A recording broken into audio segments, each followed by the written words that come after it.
नमस्ते दोस्तों, मैं अनुराधा गुप्ता हर जिंदगी से आप सभी का एक बार फिर से स्वागत करती हूँ अपने एफबी लाइव क्या कहते हैं सितारों में। दोस्तों, लास्ट टाइम जब हमने एफबी लाइव किया था तो बहुत सारे लोगों के क्वेश्चंस आए थे हमारे पास रिलेशनशिप को लेकर। बहुत सारे लोग ये जानना चाहते थे कि उनके दाम्पत्य जीवन में जो दिक्कतें आ रही हैं उनको ठीक करने के उपाय क्या हैं। तो इस बार हमने अपने एफबी लाइव का सब्जेक्ट यही चुना है। दोस्तों, शादी पति पत्नी का संबंध बहुत ही सुंदर और पवित्र होता है। कितनी अजीब बात है कि एक व्यक्ति हमारी लाइफ में आता है और सबसे खास बन जाता है, जिससे हमारा कोई रिश्ता नहीं होता, जिसे हम बचपन से जानते नहीं होते, वो हमारे लिए सबसे महत्वपूर्ण बन जाता है। हमारे सारे सपने, हमारी उम्मीदें, हमारी लाइफ के बड़े बड़े फैसले सब उससे जुड़ जाते हैं। मगर फिर ऐसा क्या होता है कि एक अनजानी सी, एक अनचाही सी नोक झोंक के बाद वो रिश्ता बिगड़ जाता है। वही व्यक्ति जो हमारे लिए इतना महत्वपूर्ण है वो बुरा हो जाता है। नौबत यहाँ तक पहुंच जाती है कि दोनों एक दूसरे से अलग तक होना चाहते हैं। तो चलिए, इन्हीं सब सवालों के जवाब पाने के लिए हम जुड़ते हैं भोपाल से एस्ट्रोलॉजर विनोद सोनी जी से। पंडित जी, आपका बहुत बहुत स्वागत है हमारे एफबी लाइव में। जी, पंडित जी, धन्यवाद। मैंने जो एफबी लाइव का विषय बताया वो तो आपने सुन ही लिया होगा। जी। और मैं ये जानना चाहती हूँ कि आप इस बात से कितना इत्तेफाक करते हैं, और क्या आपके पास इस तरीके के क्वेश्चंस आते हैं लोगों के जो ये जानना चाहते हैं कि उनके दाम्पत्य जीवन में दिक्कतें आ रही हैं। तो वो कौन सी राशियां होती हैं जिनके जातक सबसे ज्यादा आपके पास अपने रिलेशनशिप के बारे में जानने के लिए आते हैं? जी, राशियों का तो खार कैसी विषय है कि जैसे मेष राशि है, वृश्चिक राशि है, तुला राशि है, वृषभ राशि है, धनु राशि है, और सबसे ज्यादा मामले आते हैं मिथुन राशि के। इस मिथुन राशि के मामले इसलिए ज्यादा आते हैं कि एक मिथुन राशि बीच की है, मतलब सोच समझ ज्यादा रखती है, भ्रम ज्यादा रहता है उस राशि वालों को, और भ्रम के कारण उसमें शक की भावनाएं भी अधिक आ जाती हैं। ये जरूरी नहीं है कि सिर्फ मिथुन राशि वाले ही ऐसा करें।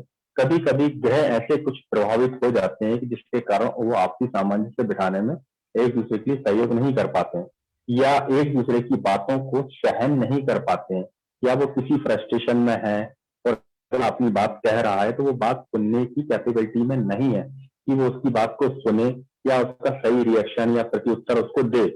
तो स्थितियां ऐसी हैं कि ग्रह उस समय गोचर में क्या काम कर रहे हैं या क्या नहीं कर रहे हैं, तो एक चीजें वहां भी रहती हैं। लेकिन विशेष रूप से जो चार पांच राशियां हैं जिसमें मेष और वृश्चिक राशि अगर आपस में है तो वो समस्या में आ जाती हैं। ठीक है। तुला और वृषभ राशि वाले हैं तो आपस में सम तनाव में आ जाते हैं। मिथुन और कन्या राशि वाले हैं तो आपस में, अगर वो दोनों आपस में अपने वैवाहिक संबंधों में है तो उनमें तनाव की स्थितियां अधिकतर बन जाती हैं। कर्क और मीन राशि वाले आपस में हैं तो इनकी तनाव की स्थितियां बन जाती हैं। अच्छा, ये वो राशियां हैं जिनके राशि के स्वामी एक ही है। अगर मेष और वृश्चिक राशि में आपस में तनाव हो रहा है तो उसकी राशि का स्वामी मंगल है। दोनों ही मंगल के स्वामी हैं, और मंगल जो कि उग्रता का, विरोध का, लड़ाई का स्वामी होता है, सेनापति उसको माना जाता है। तो दोनों जब आपस में, दो राशियां अलग अलग हैं जी लेकिन उसके स्वामी एक है, मतलब विचार एक है, ताकत एक है, लेकिन सामंजस्य बिठाने के लिए अलग अलग स्थितियां हैं कि मुझे ये पसंद है और मुझे ये पसंद है। तो यहाँ स्थितियां विरोधाभास में उत्पन्न हो जाती है और दोनों आपस में विरोध में उतर आते हैं, और यहाँ तक की स्थितियां आ जाती है, कभी कभी हाथापाई तक आ जाती, नौबत आ जाती है, जिसको हम पारिवारिक हिंसा का रूप नाम देते हैं, घरेलू हिंसा कही जाती है। तो यहाँ तक स्थितियां आ जाती हैं। तो और जैसे वृषभ राशि और तुला राशि वाले हैं, ये एक राशि का स्वामी जिनका शुक्र है, शुक्र राशि जो कि प्रेम का संबंध होता है, प्रेम का प्रतीक होता है शुक्र, वीनस जिसको, और प्रेम का संबंध या प्रेम की चीज जो प्रेम का ग्रह है शुक्र, यही अगर बिगड़ जाए तो विरोध उत्पन्न हो जाता है, लड़ाइयां शुरू हो जाती हैं। और ऐसे ही गुरु, गुरु जो कि वैवाहिक चीजों को, पारिवारिक चीजों को निर्वाह करने वाला एक ग्रह माना जाता है, ये अगर बिगड़ जाए, जैसे धनु और मीन राशि वाले, तो ये आपस में चीजें विरोध में आ जाती हैं। लेकिन समय की धारा भी इसमें बहुत भूमिका निभाती है। आज वर्तमान में किसी के साथ साढ़े चल रही है, तो उसके साथ तनाव की स्थिति है, उसके साथ किसी न किसी प्रकार की शारीरिक, आर्थिक या मानसिक समस्या उसके साथ चल रही है, तो जिसके चलते वो अपने आप में परेशान है। फिर कोई व्यक्ति उसको और किसी चीज के लिए कहता है या कहता है, तो उसको ऐसा लगता है मेरे को टॉर्चर दिया जा रहा है, तो या टॉर्चर जैसी स्थिति उसको लगने लगती है। तब ग्रह गोचर भी उसके लिए काम करते हैं, जैसे शनि आ गया, कभी राहु आ गया, कभी सूर्य देव ने स्थितियां बदल ली। तब ये गोचर जो घूमता रहता है वर्तमान की स्थितियों, सूर्य, चंद्रमा, राहु, सारे ग्रह जब आपस में बदलते रहते हैं, तब स्थितियां आपस में वो भी एक जिम्मेदार हो जाते हैं। हाँ, ये है कि इन राशि वालों के लिए विशेष, जैसे मंगल है, मंगल आपस में विरोध करता है, मंगल की राशि आपस में एक दूसरे से विरोध करने लगती है, मंगल की ताकतें आपस में विरोध दर्शाने लगती हैं। तब ऐसी स्थितियों में क्या करना होता है कि मंगल से संबंधित हम कुछ पूजा पाठ या कुछ उपाय करने लगे, तो स्थितियां सामंजस्य में बैठने लगती है। जैसे मंगल को ठीक करने के लिए हम हनुमान जी की आराधना कर सकते हैं, उसके निवारण के लिए घर में होते हुए हनुमान जी का फोटो लगा सकते हैं। और कई स्थितियां ऐसी होती हैं, जैसे 7वां और 12वां ग्रह, ये भी, या 12वें घर में कौन बैठा है या उस घर का स्वामी कौन है जो वहां पर अगर प्रभावित है, तो उससे संबंधित भी हमें उपाय करना पड़ते हैं। क्योंकि 7वां घर जो कि विवाह का संबंध रखता है, 12वां घर दोनों की शैया सुख को दिखाता है, उनके आपसी सामंजस्य को दर्शाता है। ये दो घर ऐसे हैं कुंडली में, 7वें घर और 12वें घर, अगर ये इनकी स्थितियां बिगड़ी हुई हैं तो भी दोनों पति पत्नियों में तनाव की स्थितियां बनेंगे ही, ये तो निश्चित ही है। तो उससे संबंधित किसी भी प्रकार का हमें निवारण करना अति आवश्यक पड़ जाता है।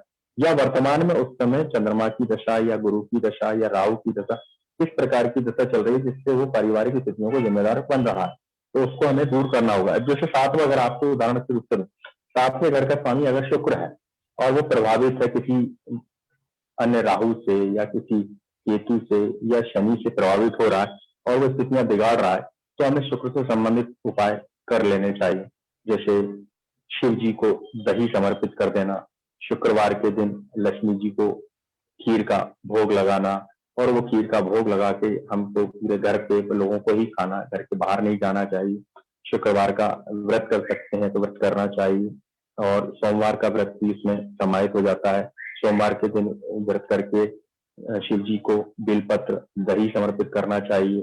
तो इससे काफी कुछ निवारण हो जाते हैं, स्थितियां कम बन जाती हैं। और इसमें बहुत अच्छी एक चीज ये होती है कि अगर दोनों में तनाव की स्थिति बन रही है या दोनों विवाद में आ रहे हैं या दोनों में आपस में तालमेल नहीं बैठ रहा है, तो दोनों ही पति पत्नी अपने अपनी स्थिति अनुसार उपाय कर सकते हैं। जैसे अगर उग्रता की हम बात करें कि किसी को क्रोध ज्यादा आ रहा है और एक व्यक्ति ठंडा है, लेकिन वो ये चाहता है कि उसका भी क्रोध शांत हो, और जो घर में आए दिन विवाद हो जाते हैं, आए दिन लड़ाइयां हो जाती हैं, तो उनको ठीक करने के लिए, उनको ठीक रखने के लिए दूसरा उसके लिए कोई उपाय कर सकता है। जिससे उसके अंदर उग्रता हो रही है, अगर वो उसको ग्रह का या उसको कुंडली का या किसी भी प्रकार की उसको जानकारी नहीं है, तो एक छोटा सा उपाय ये कर सकता है कि घर के अंदर उसके बेडरूम में, उसके शयन कक्ष में मयूर पंख वो रखे, कम से कम 7 या 11 वो मयूर पंख रखते, तो एक सुंदरता तो दिखाता ही है, तो सुंदर को एक आकर्षण बनता है।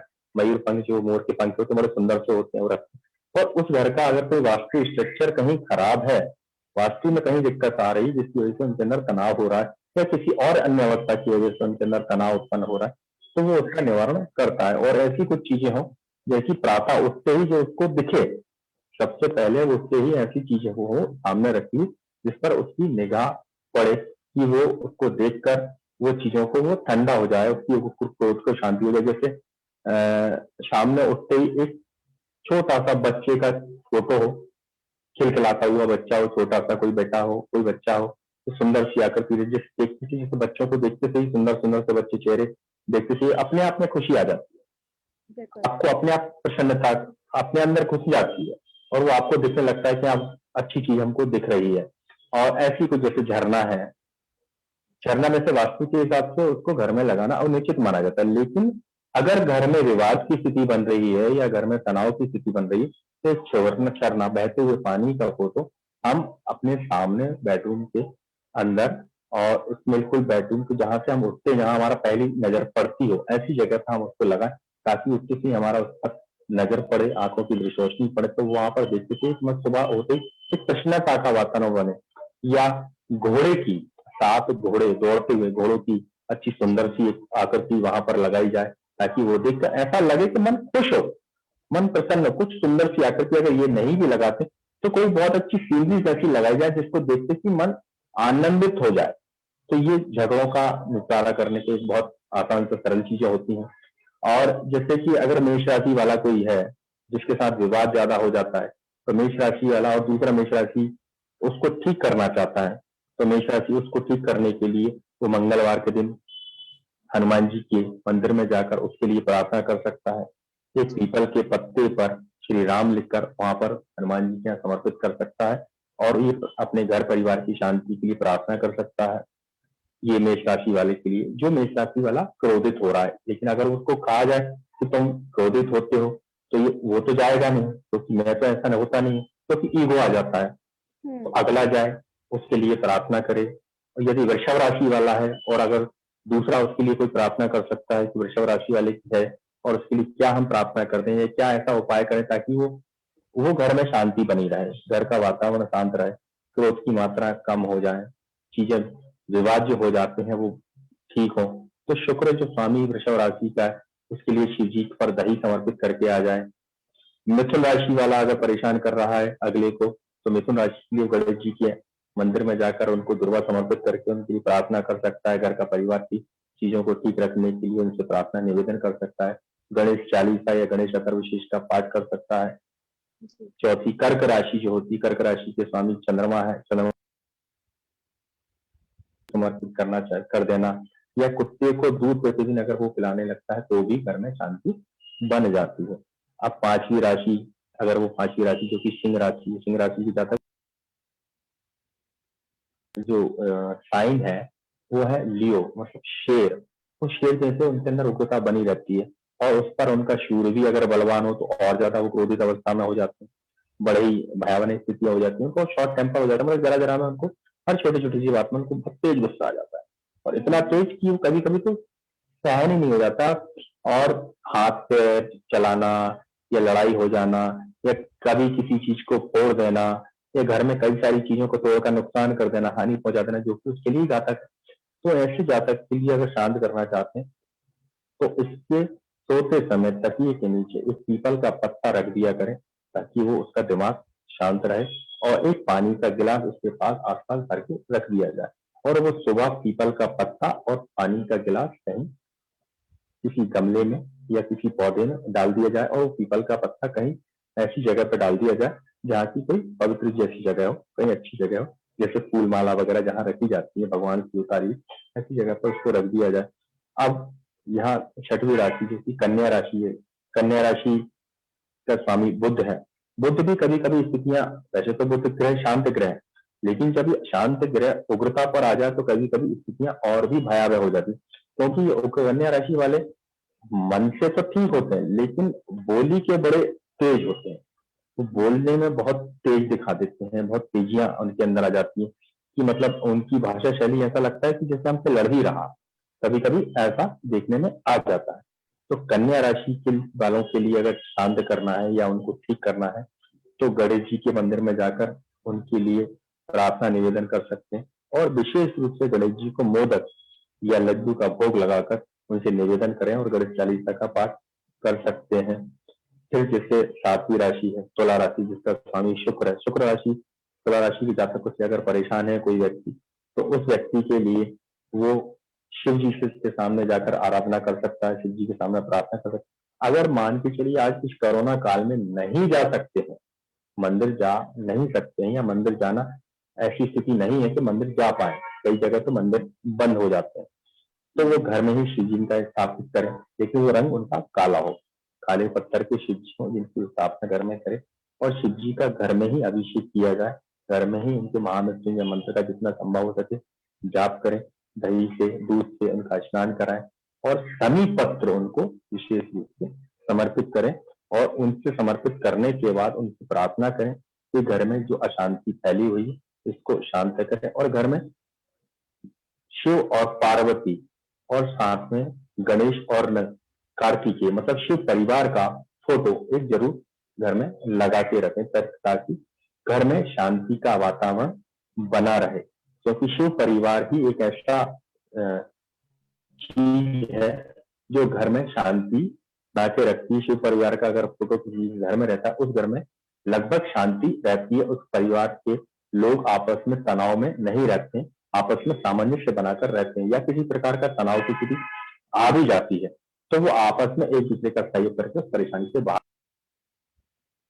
है। कि वृश्चिक राशि वाला, अब वृश्चिक राशि वाले भी मंगल की राशि है, वो भी उग्रता उनके अंदर बहुत ज्यादा आ जाती है। कभी कभी या तो वो बहुत शांत होते हैं या बहुत उग्र होते हैं। तो ऐसी स्थिति, क्योंकि उसका जो निशान है वृश्चिक राशि का जो चिन्ह है वो है बिच्छू। तो जैसे बिच्छू या तो कुछ नहीं है, एक तरफ छुपा बैठा रहता है, लेकिन अगर उसके संपर्क में आया तो वो अपना डंक मार देता है। वैसे ही वृश्चिक राशि वालों की कभी कभी प्रवृत्ति नजर आती है कि या तो वो शांत बैठे हैं, लेकिन अगर किसी ने उनको छेड़ा तो उन्होंने झपट्टा मार के उसको खंडित कर दिया या उसको डंक मार दिया। ऐसी उनकी लगभग प्रवृत्ति होती। तो या तो वो शांत बैठे हैं तो उनको छेड़ा ना जाए, वो अपने आप को ठीक करके अपने आप को हील करके वापस आपके सामने आ जाएंगे।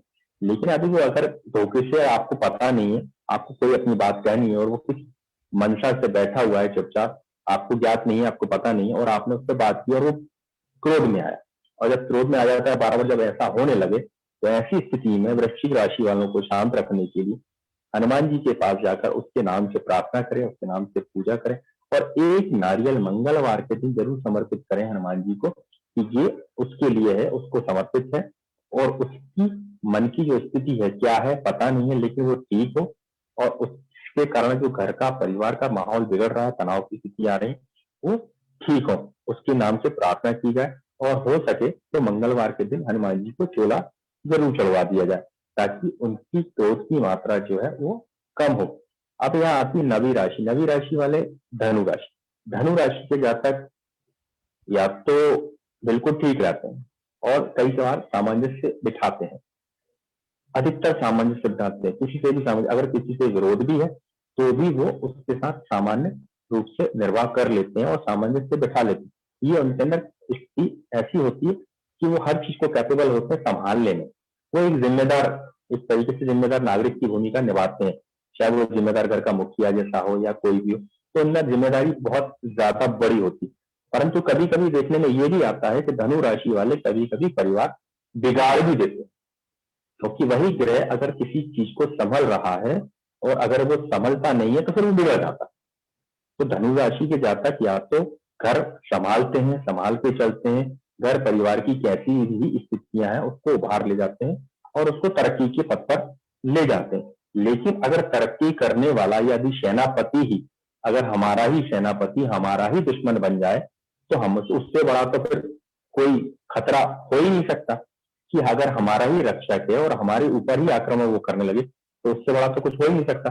तो ऐसी स्थिति में यही धनु राशि वालों की थी, या तो वो करते हैं तो पूरा समर्पित भाव से घर परिवार को लगे रहते हैं, अपना जीवन समर्पित कर देते हैं और उसमें हर चीजों को बढ़ाते रहते हैं। और यदि वही बिगड़ जाए तो ये समझ लीजिए कि घर परिवार की स्थिति बिल्कुल निस्त नाबूद कर देते हैं, बिल्कुल खत्म की स्थिति भी ले आते हैं। तो ऐसे बिगड़े हुए धनु राशि के जातक के लिए मन से भैरव बाबा की प्रार्थना की जाए, भैरवनाथ की उनको आराधना की जाए, भैरवनाथ से उनसे प्रार्थना की जाए कि भैरव बाबा इसको ठीक किया जाए। और उनको रविवार का दिन जो होता है, दोपहर के समय का रोहु काल होता है, उस समय पर उसके नाम से भैरव मंदिर में जाकर इमरती का भोग लगा दें या सरसों के तेल का दीपक लगा दें या उनसे जाकर भैरव चालीसा का पाठ करके और ये कह के ये भैरव चालीसा का पाठ इसी को समर्पित है, ये जो आज की पूजा है मैं उसी को समर्पित करके कर रहा हूँ ताकि वो ठीक रहे, घर की स्थितियों को बनाते रखे। और फिर यहाँ पर जैसे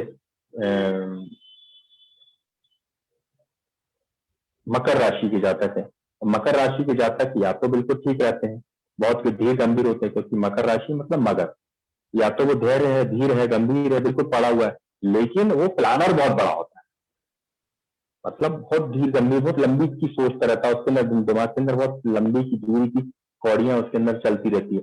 जैसे मगर को आप देखते हैं कि वो नदी के किनारे बिल्कुल शांत पड़ा हुआ है, देखने में वो बिल्कुल शांत लग रहा है, लेकिन जैसे ही उसके संपर्क में या उसकी रेंज के अंदर कोई पशु पक्षी आता है तो एकदम से आक्रामक रूप धर के उसको शिकार कर लेता है, उसको खा जाता है। ऐसे ही मकर राशि के जातक होते हैं कि या तो वो शांत बैठे हैं, तो कभी कभी वो शांत जब बैठे हैं तो उन्हें शांत समझ लेना बड़ा ही घातक भी हो जाता है कि वो क्या दिमाग के अंदर योजना बना रहे हैं, क्या किस प्रकार की प्लानिंग कर रहे हैं। कभी कभी हो सकता है कि वो सही भी हो और कभी कभी हो सकता है कि वो गलत भी हो। तो दोनों ही स्थितियां होती हैं। ये उसको भाप में लेना, ये उसकी सोच को समझ कर ही काम करना चाहिए कि वृश्चिक राशि और मकर राशि वाले कैसे किस तरीके की स्थिति का है वो, और वर्तमान में वो क्या करना चाहता है। कभी कभी मकर राशि वाले बहुत ज्यादा आक्रामक रूप धारण कर लेते हैं, मतलब वो अपनी कमी या अपनी बुराई अपने मुंह पर बिल्कुल नहीं सुन सकते हैं, या उनके बारे में कोई कहे कि तुम्हारे अंदर ये कमी है तो वो बिल्कुल नकार देते हैं, सिरे से नकार देते हैं। वो मान ही नहीं सकते हैं या मानना ही नहीं चाहते हैं कि मैं गलत हूं या मैं गलती करता हूं। तो और कभी कभी जब इसका रूप सही होता है तब वो ऐसे मकर राशि के ऐसे जातक भी हैं कि वो खुद ही स्वीकार कर लेते हैं अगर उनसे गलती भी नहीं हो या गलती होती है तो वो पहले ही माफी मांग लेते कि मुझसे हो सकता है कि गलती, क्योंकि उसके अंदर वो शुद्ध रूप हो गया, वो क्षमा रूप आ गया है। लेकिन अगर वो क्षमा रूप बिगड़ जाता है तो वो क्षमा नहीं मांगता है, बल्कि आपसे सॉरी कहलवाता है कि गलती मेरी नहीं है, आपकी गलती है, आप ही गलत है। तब ऐसे व्यक्ति के लिए जो कि अपनी गलती स्वीकारता ही नहीं है, अपनी गलती किसी भी चीज में मानता ही नहीं है, ऐसे ही व्यक्ति के लिए शिव जी से आराधना करना ही सर्वप्रिय रहता है, सर्वोत्तम है। तो शिव जी के सामने बैठकर उनके नाम से बस प्रार्थना की जाए और शिव स्तोत्र या शिव चालीसा का पाठ करते हुए उनके सामने बैठा जाए और उनको जल से स्नान शिव जी का कराया जाए। हाँ, घी का दीपक जरूर लगाया जाए उनके सामने ताकि घर की स्थितियां बनी रहे, अच्छी बनी रहे, और कपूर की आरती जरूर की जाए ताकि दोनों में सामंजस्य बना रहे। अब यहाँ कुंभ राशि वाले, कुंभ राशि के जातक, कुंभ राशि के का जो स्वामी शनि है और जो निशान है मटके का, कुंभ का, जल से भरा हुआ कुंभ, तो ये कुंभ राशि के जातक या तो बहुत शांत होते हैं, बहुत ही धीर गंभीर होते हैं, बहुत अच्छे होते हैं, शांत होते हैं। लेकिन चूंकि शनि उनका स्वामी होने के कारण वो विरोध की स्थिति में, मतलब अपना प्रतिशोध लेना बहुत चाहते हैं कि वह बदले की भावनाएं उनके अंदर बहुत ज्यादा होती हैं।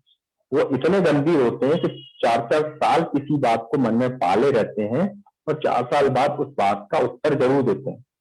ये कुंभ राशि वालों के लिए कभी कभी देखने को आता है, और कभी कभी अधिकतर देखने को आता है कि वो 4-4, 5-5 साल मन में पालते हैं और चीज का, और वो रेंज अपना प्रतिशोध लेके मानते हैं, और तब उनको तसल्ली आती है कि अब मेरा बदला पूरा हो।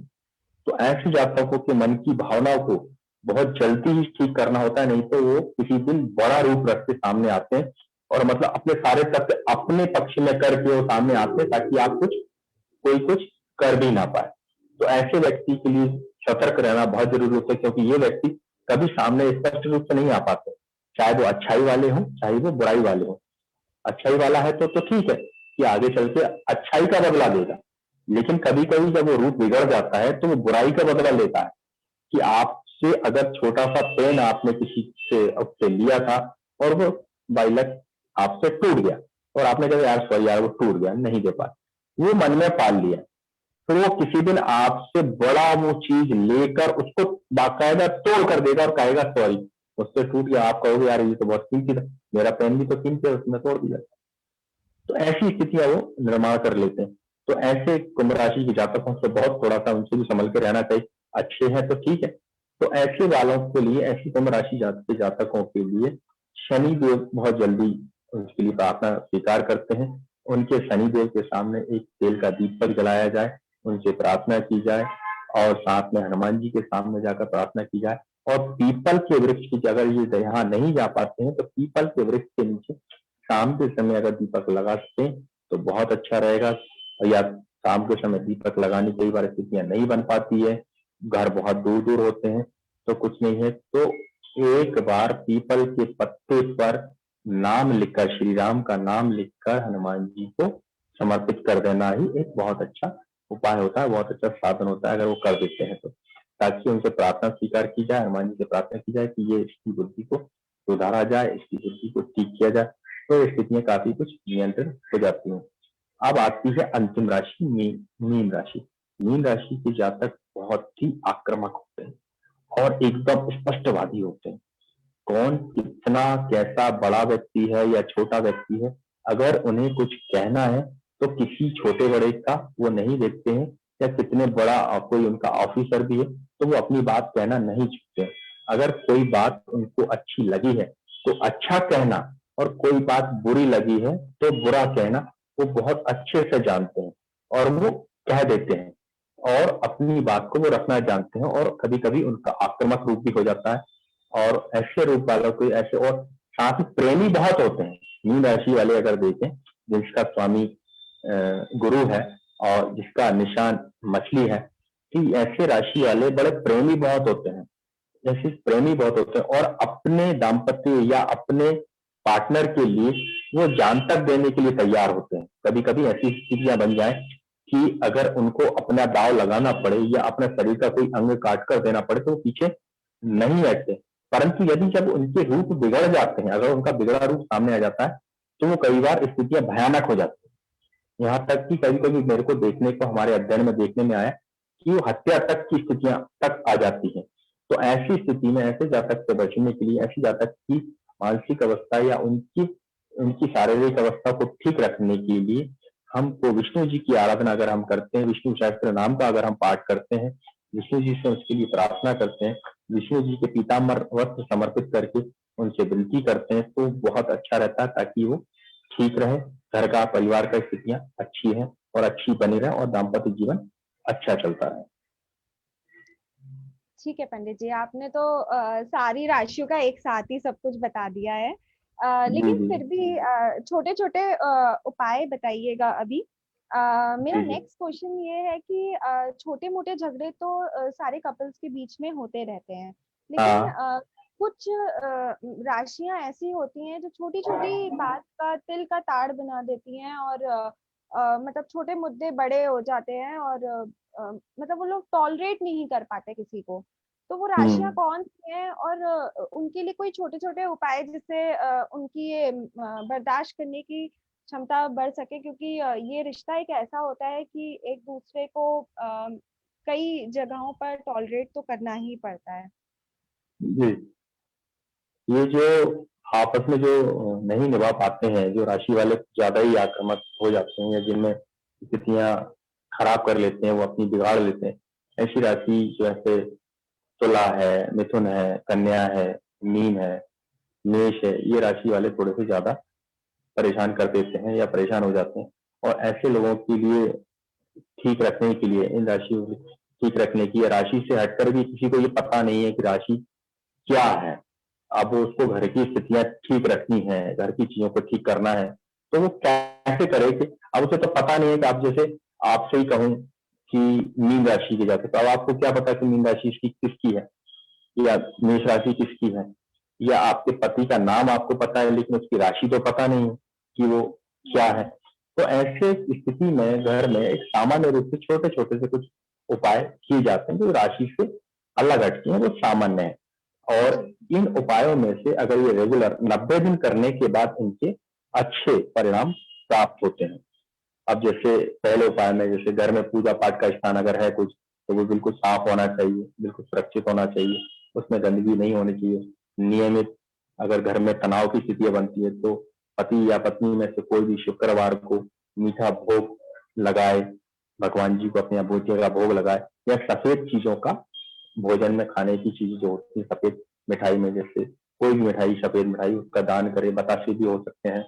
और या फिर कि घर में कोई स्थितियां बिगड़ रही हैं तो मंगलवार को हनुमान जी को भोग लगाया जाए। ये वो उपाय बता रहा हूँ, इनमें से कोई भी एक उपाय, जरूर नहीं कि मैं जितने उपाय बताऊं उनमें से सारे उपाय किए जाए, क्योंकि मैं अभी बहुत सारे उपाय बताने वाला हूँ।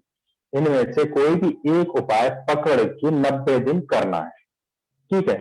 तो अभी जैसे मंगलवार के दिन हलवा घर में बनाया जाए और हनुमान जी को भोग लगाया जाए, संकट मोचन हनुमान अष्टक का पाठ किया जाए, साथ हलवे के पश्चात अगर लगा दें उनको, हनुमान अष्टक का पाठ करने के साथ हलवे का भोग लगाते हैं तो और स्थितियां ठीक होती हैं। लेकिन वो हनुमान जी के मंदिर में शिव पार्वती का नित्य सफेद फूल उनको समर्पित किया जाए, शिव पार्वती जी को सफेद फूल अगर उनको चढ़ाया जाता है, और शिव पार्वती का मंदिर में, अगर मंदिर नहीं है शिव पार्वती का घर में फोटो है, तो उन पर भी हम सफेद फूल चढ़ाते हैं। शिव जी से हम प्रार्थना कर सकते हैं। और अपने घर के अंदर की, जैसे बेडरूम है, तो उसको बिल्कुल साफ सुथरा रखें, उसको सफाई बिल्कुल रखें। और घर में अंदर शिव जी की पूजा करते समय ओम पार्वती नमः या ओम अर्धनारीश्वराय नमः इस मंत्र का जाप कर सकते हैं। इसमें से कोई एक मंत्र सुनकर उसके मंत्र का जाप कर सकते हैं।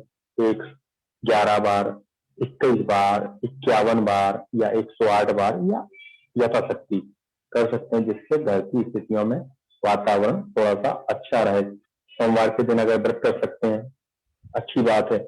नहीं कर सकते हैं तो घर में कम से कम तीखा भोजन, मसालेदार भोजन ना बनाए मंगल सोमवार के दिन। और सात्विक भोजन अगर बनता है तो ज्यादा अच्छा रहता है।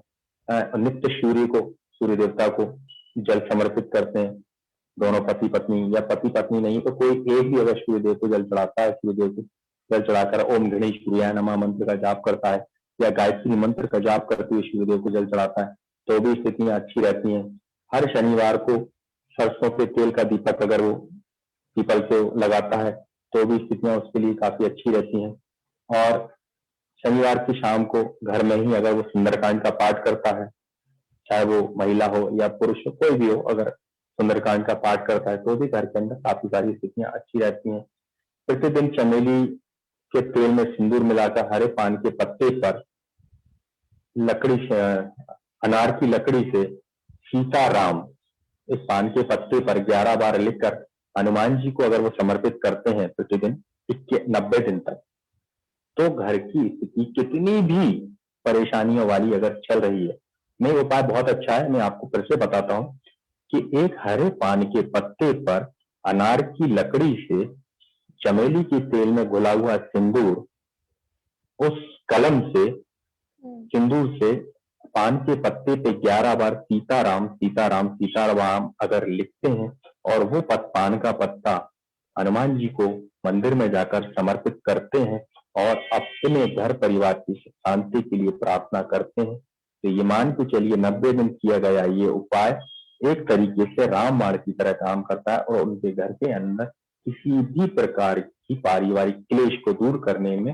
सहयोग कर देता है, या क्लेश को वो दूर ही कर देता है। ये बहुत बड़ा उपाय है जो मैंने अंतिम बताया है। सर मैं यहाँ पे एक चीज और आपसे पूछना चाहूंगी कि बहुत सारे कपल्स होते हैं, उनके बीच में अंडरस्टैंडिंग की प्रॉब्लम होने लग जाती है, हाँ, चाहे वो बरोबर। लव मैरिज हो या फिर अरेंज मैरिज हो। लोग हम्म। जो है मतलब शादी का कुछ समय बीतता है और ये अंडरस्टैंडिंग इश्यूज जो हैं उनके बीच में आने लग जाते हैं। तो हम्म। आपसी अंडरस्टैंडिंग अगर नहीं है तो जाहिर है इसके लिए तो रिलेशनशिप पे उन दोनों को वर्क तो करना ही पड़ेगा। लेकिन बिल्कुल। इसके कुछ एक दो ऐसे जोशी उपाय बताइए सर कि जितनी भी राशि वाले हैं वो इसको अपना सके, पति भी अपना सके पत्नी भी अपना सके, तो ऐसा जी कुछ जी। एक दो उपाय। हाँ, बिल्कुल है इस पर कि दोनों में मतभेद की स्थिति बनी रहती है, किसी को आपको लेकर दोनों में सामंजस्यता नहीं बैठ पाती है, या आपस में अंडरस्टैंडिंग बॉन्डिंग नहीं बैठ पाती है, किसी न किसी बात को लेकर विवाद उत्पन्न हो ही जाता है। वो किसी चीज से इत्तेफाक रखता है, मैं किसी और चीज से इत्तेफाक रखता हूँ, तो वो आपस में सामंजस्य नहीं बैठ पाता। उसको स्थितियों को ठीक रखने के लिए दोनों में से कोई अगर एक भी इस नियम का पालन करता है, इन दो उपाय जो बता रहा हूँ इनका पालन करता है, तो उनकी अंडरस्टैंडिंग बनना शुरू हो जाती है। वो एक अंडरस्टैंडिंग ये है कि प्रतिदिन समी पत्र शिव जी को समर्पित किया जाए और उनको जल स्नान कराया जाए। ये प्रतिदिन घर में कर सकते हैं या वो मंदिर में कर सकते हैं। तो एक तो उपाय हो गया। और शिव पुराण का पाठ करता है तो भी इस स्थिति से वो बच सकता है, इस स्थिति से वो बाहर निकल सकता है और बहुत सारी स्थितियां उनकी ठीक कर सकता है। हाँ, तो ये जो दो उपाय हैं, ये बहुत विशेष उपाय हैं। अगर ये करते हैं तो इनकी स्थितियों को वो ठीक कर सकते हैं। और यहाँ पर एक चीज और भी है कि अगर ऐसी स्थितियां बनती हैं और उसके बाद भी दोनों में सामंजस्य नहीं बैठ पाता है, या दोनों में स्थितियां फिर भी बिगड़ आती हैं, तो भी एक स्थिति होती है कि घर में अर्धनारीश्वर शिव जी का अगर वो फोटो लगाते हैं और अर्धनारीश्वर स्त्रोत का पुस्तक मिल जाएगी, अगर वो उसका पाठ करता है, कोई भी करता है दोनों में से, तो भी उनकी पारिवारिक स्थितियां बहुत हद तक सुधर जाती है। ठीक है सर। सर ये तो जी। आपने बता दिया कि मतलब अगर छोटी मोटी खटपट हो, अंडरस्टैंडिंग नहीं हो, तो आप ये उपाय कर सकते हैं। लेकिन लव मैरिज हो या फिर अरेंज मैरिज, कपल्स की एक शिकायत और होती है कि शादी के कुछ वक्त बीतने के बाद, कुछ साल बीतने के बाद उनकी शादी में वो चार्म नहीं रहता। हम्म। पत्नियों की अधिकतर शिकायत होती है कि पति उन पर ध्यान नहीं देते, और पतियों की ये शिकायत होती है कि पत्नियां भी बहुत अपने घर के काम, ऑफिस के काम में लगी रहती, मगर उन पर ध्यान नहीं देती। तो हम्म। ये आकर्षित करने के बहुत सारे तरीके हैं अपने पार्टनर को, लेकिन अगर हम ज्योतिषी उपायों के बारे में बात करें, तो वो कौन से उपाय होंगे जिससे आप अपने पार्टनर को थोड़ा सा अपनी ओर ध्यान देने के लिए आकर्षित कर सकते देखिए, उपाय तो इसमें बहुत सारे हैं, लेकिन कुछ छोटी छोटी सी घर की वातावरण को ठीक करने वाली चीजें हैं जो मैं बताता हूँ, तो सहज रूप से हम कर सकते हैं। जैसे हम एक दूसरे को पहले तो सुनना सीखें, समझना सीखें।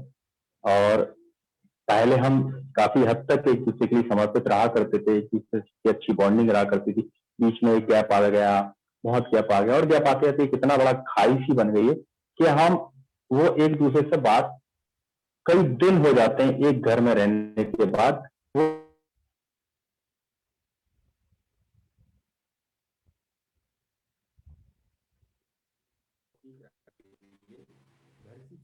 ठीक रखने के लिए पहले तो बातचीत करने का स्वभाव बनाए कि बातचीत करें।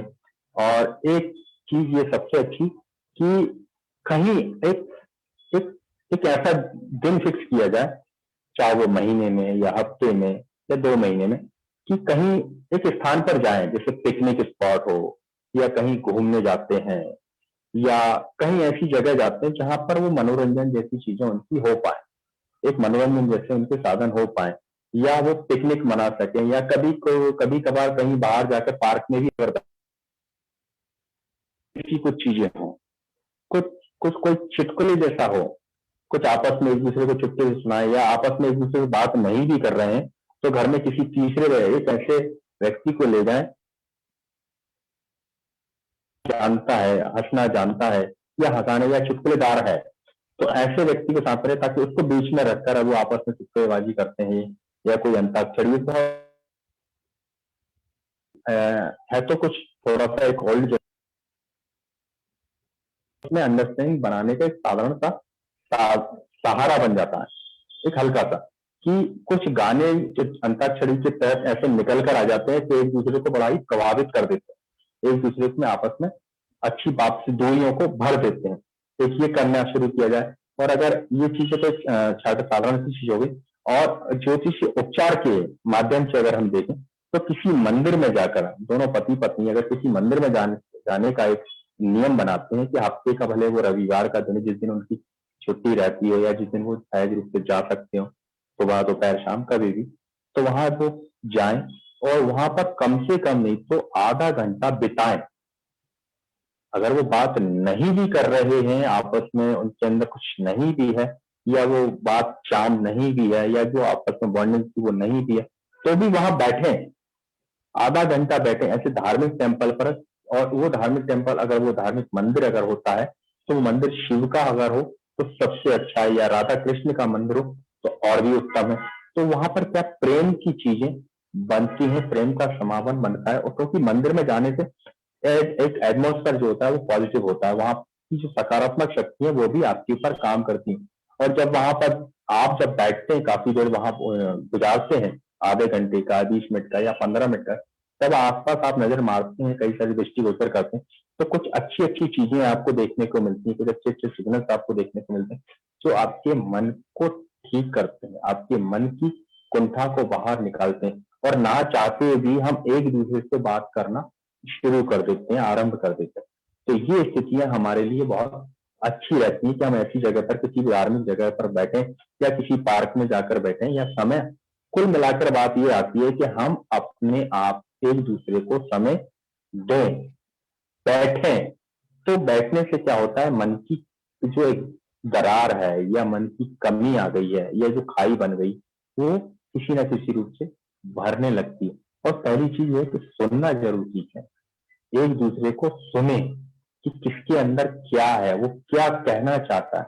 आज की स्थिति सबसे ज्यादा ये हो गई है कि कहना सब चाहते हैं, सुनना कोई नहीं चाहता। तो सर, सुनने की भावना जो है, इसकी बड़ी वजह भी है सर, आजकल की जो जनरेशन है ना, उसमें ईगो बहुत है।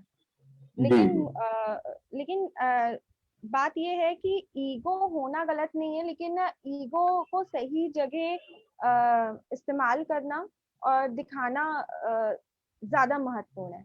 और मुझे लगता है जी कि शादीशुदा जीवन में पति पत्नी के बीच में ईगो की कोई जगह नहीं होनी चाहिए।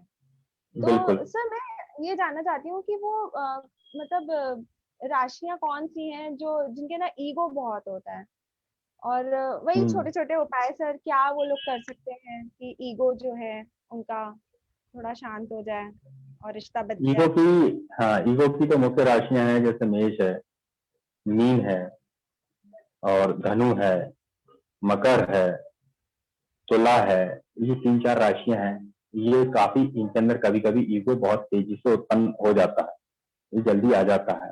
और इनके लिए छोटे छोटे से घरेलू उपाय हैं कि अगर ऐसा व्यक्ति जो जिसके अंदर ईगो ज्यादा आ रहा है, तो अगर उसको ये कहा जाए कि उसके अंदर ईगो ज्यादा आ रहा है, तो वो कहेगा कि मुझे तो कोई ईगो है ही नहीं, ईगो तुम्हारे अंदर है।